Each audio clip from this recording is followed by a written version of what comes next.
I have seen over 100 years of life. And if there's one thing I have learned, it is that the body is a fragile thing. I remember the day the doctor looked at me with those sad eyes and told me my kidneys were failing. Chronic kidney disease. Stage 5 that IT felt like a death sentence. My energy was gone. My body was swelling. My mornings were spent staring at the ceiling, too weak to move. I had always been strong. I had worked hard. I had lived fully. But suddenly I was powerless. The doctor said dialysis was my only option. He spoke of transplant lists. He gave me pamphlets filled with numbers and statistics. But I knew one thing. I was not ready to give up. I turned to something older than medicine. Something that had been here long before hospitals and prescriptions. Food, real food, the kind that heals, the kind that nourishes. I had spent years eating whatever was convenient. But now, my life depended on every bite I took. I started my mornings differently. I focused on what my ancestors knew. Nature provides, and nature heals. I found 4 simple fruits, and I ate them every single morning. Slowly, things began to change. The first fruit I added was watermelon. Most people think of it as just a summer treat. But to me, it became medicine. Watermelon is mostly water. And when your kidneys are failing, water is life. Every bite flushed my system. It washed out the toxins that were poisoning me. It eased the burden on my kidneys. I felt lighter. The swelling in my legs began to go down. My face looked less puffy. I started urinating more. And that meant my kidneys were not giving up yet. Then came the berries. Blueberries, strawberries, raspberries. I did not care which ones. I ate them all. These little things are packed with antioxidants. They fight inflammation. They protect the cells from damage. My body was at war, and these berries were my soldiers. Day after day, I felt my energy creeping back. My skin looked healthier. The constant fatigue started to lift. I could walk without feeling like I was dragging my body through mud. I could feel the fight happening inside me, and I was winning. Next was the fruit that saved me, the one that changed everything. Red grapes, not the green ones, the red ones.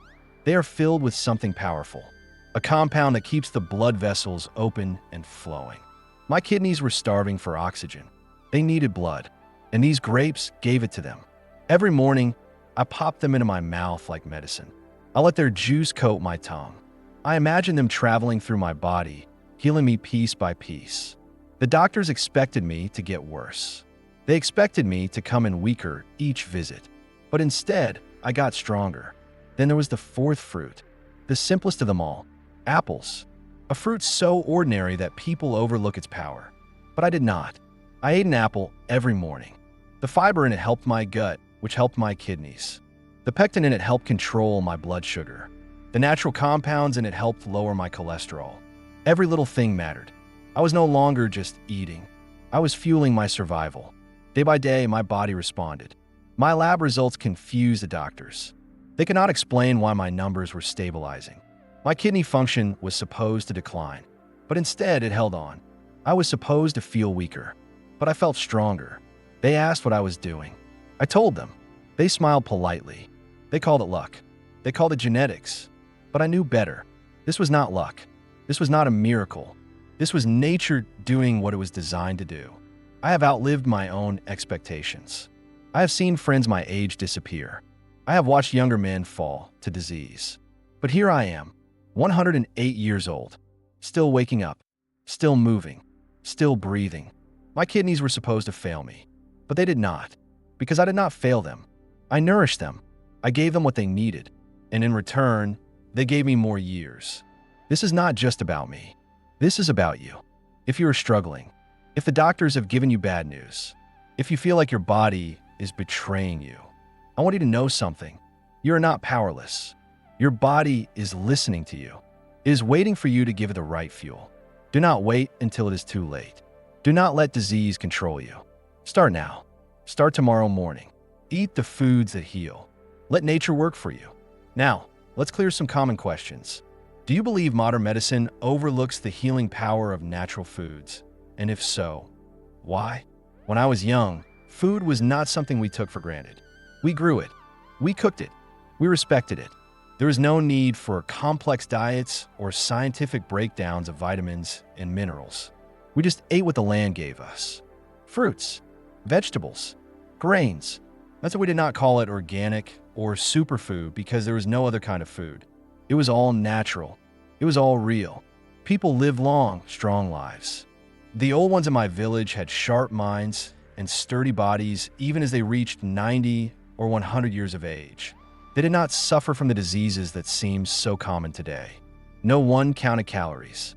No one read labels. The earth provided what we needed, and that was enough. Then something changed. Factories took over. Packaged food became normal. People wanted things faster and easier. They wanted meals they could heat up in minutes. They wanted flavors that were stronger, saltier, sweeter. They wanted their food to last on shelves for months instead of days. And slowly they forgot. They forgot that food is not just fuel. It is medicine. It is life. And as they forgot, something else grew stronger. Modern medicine. I have great respect for doctors. I have seen them save lives. I have seen them perform miracles with their hands. But I have also seen them ignore the simplest truth. The body does not just need medicine to heal. It needs the right food, but that is not what they are taught. When a person gets sick, the first solution is a prescription. The second solution is another prescription to deal with the side effects of the first. The idea that food could be the answer is rarely even considered. They treat symptoms, but they do not always look at the cause. I know this because I have lived through it. When my kidneys started to fail, the doctors told me what they always tell people: medicine, dialysis, surgery. But not one of them told me that I could fight back with what I put in my mouth every morning. They did not tell me that watermelon could help flush out toxins, that berries could fight inflammation, that red grapes could improve blood flow, that apples could support my gut and reduce the strain on my kidneys. They did not tell me any of that. I had to learn on my own. And when I did, when I started eating the foods that healed me, I could feel my body respond. I could feel the difference. Yet when I told my doctors, they smiled politely, as if I were an old man telling fairy tales. But I know what I felt. I know what I lived.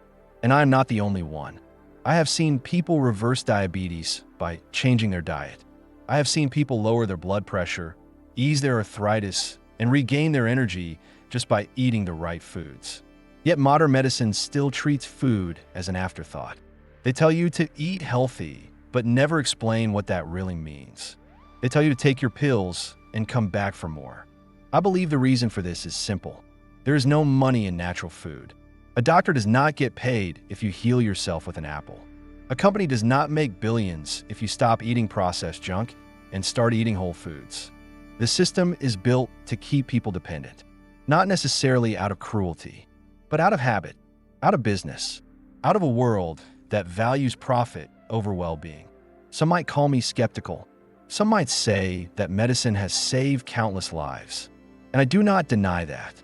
There are times when medicine is necessary, when surgery is the only option, when a pill can truly save someone's life. But that does not mean we should ignore the power of food. It does not mean we should wait until we are sick to start thinking about what we put in our bodies.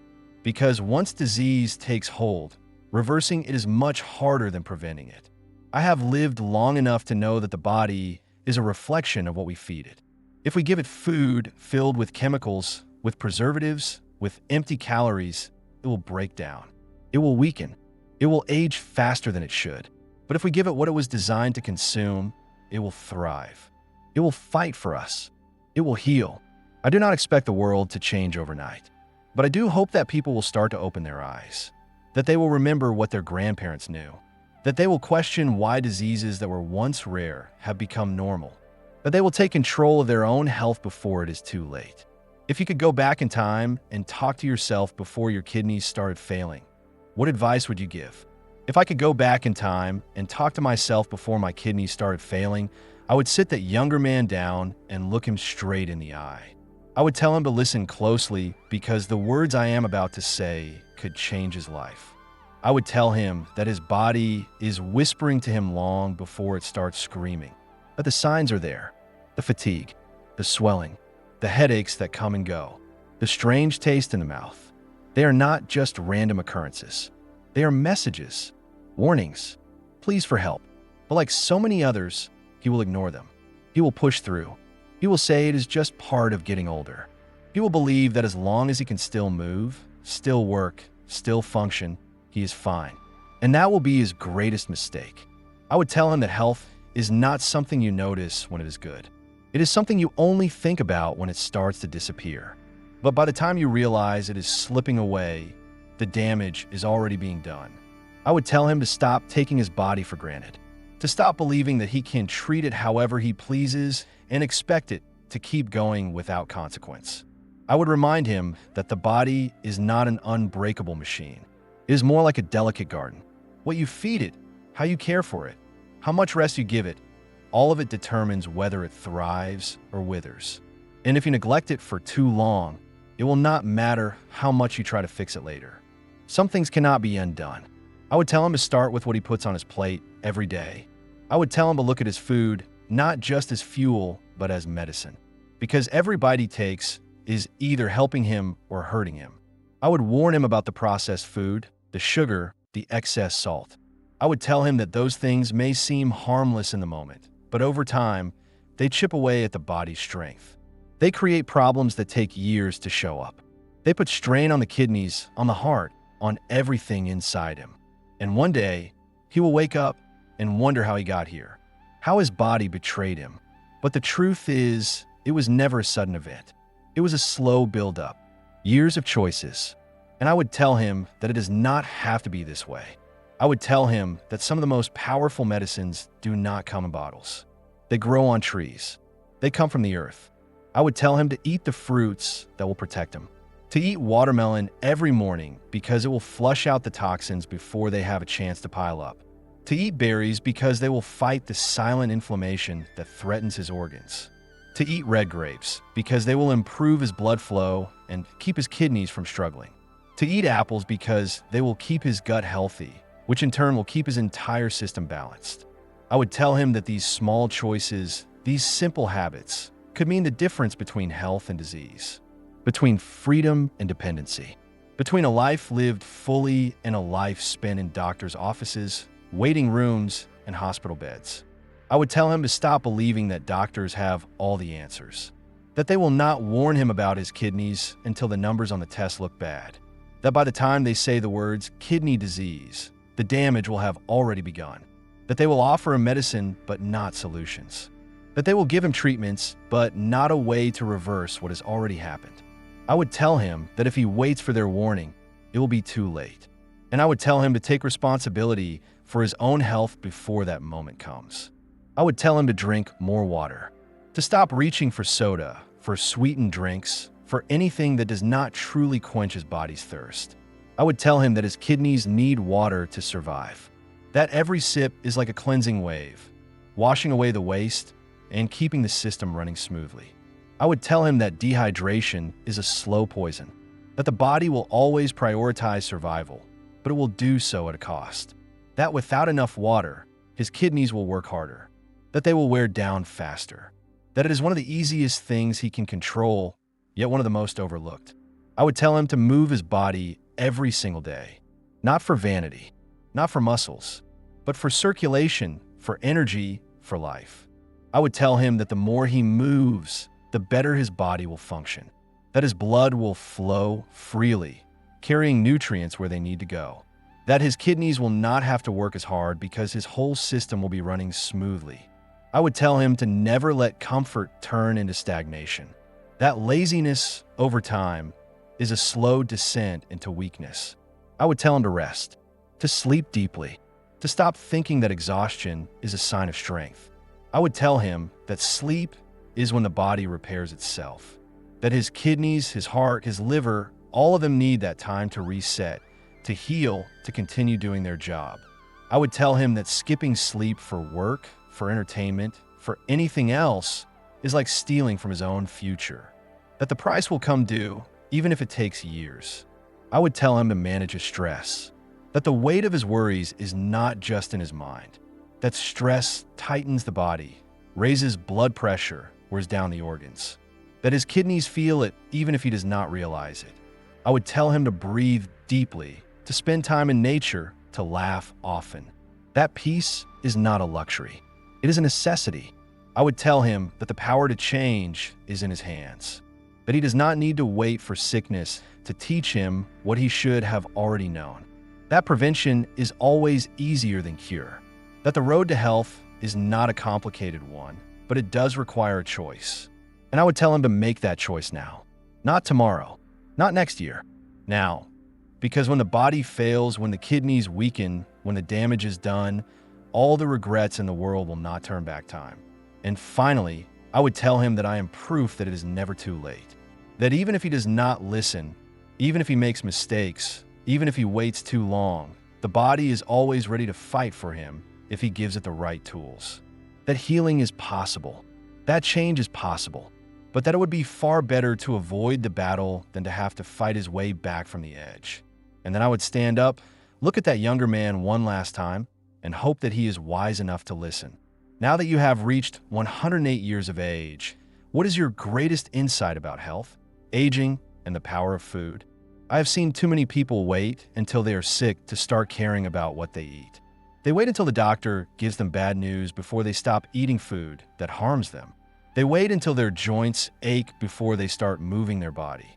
They wait until their energy is gone before they try to fix what has been draining it for years.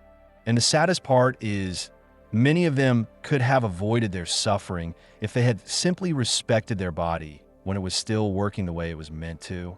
If they had understood that health is not something you chase after you lose it. It is something you protect while you still have it. I have lived long enough to see food change. When I was young, food came from the earth. We ate what was in season.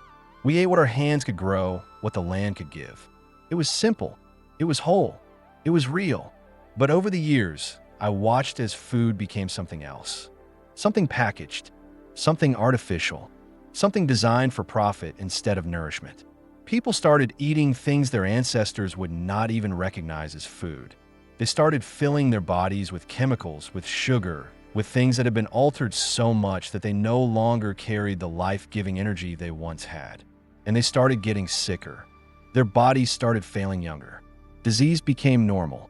Medication became a way of life. And people forgot that the best medicine has always been what you put on your plate. I have always believed that the body is wise, that it tells you what it needs if you learn to listen, that it can heal itself if you give it the right tools. I've seen my own body go through seasons of strength and weakness, but every time I fed it properly, it responded. Every time I gave it real food, clean water, and rest, it thanked me. Every time I moved it, stretched it, let it breathe, it worked better. That is why I have lived this long. Not because of luck, not because of good genes, but because I respected my body instead of abusing it. Because I never forgot that what I put in my mouth was either building me up or breaking me down. Aging is not something to fear, but I have watched too many people make it harder on themselves than it needs to be. They grow old not just in their bodies, but in their minds. They stop learning. They stop moving. They stop believing in their own ability to change. They accept pain, weakness, and disease as inevitable, when in reality, so much of it is optional. I have seen people in their 50s act older than I feel at 108. And I have seen others in their 90s with the energy of someone half their age. The difference is in how they lived, how they cared for themselves, how they treated food, movement, and rest as the foundation of their life instead of an afterthought. If there's one thing I wish I could tell every young person, it is this. Do not wait until you are sick to start valuing your health. Do not wait until you are old to start taking care of your body. Every bite you take is either adding years to your life or taking them away. Every night of deep sleep is either healing your body or leaving it weaker.